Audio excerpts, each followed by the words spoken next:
the king, Chandipur king, Burman music, open challenge. সবার প্রথমে জানাই এই বক্সটি যে হাতে করে তৈরি করেছে সেই আমাদের সবার প্রিয় বিকে বিনেট সেন্টার।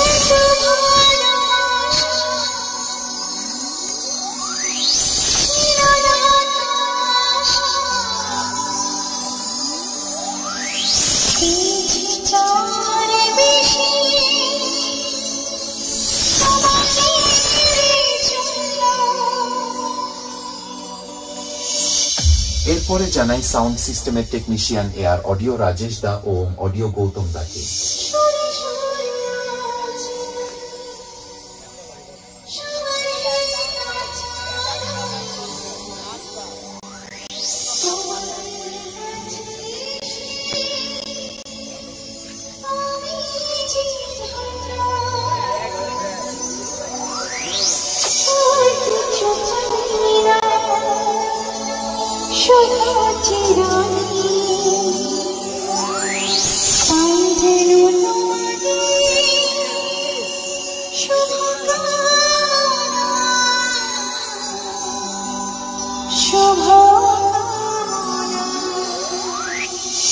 এরপরে জানাই বর্মন মিউজিকের সমস্ত স্টাফেদের ও মালিক বাবু তাপসদার পক্ষ থেকে এখানে আসা সমস্ত ইউটিউবার দাদা ভাইদের ও বর্মন মিউজিক বক্স লাভারদের জানাই আন্তরিক প্রীতি, শুভেচ্ছা ও অভিনন্দন।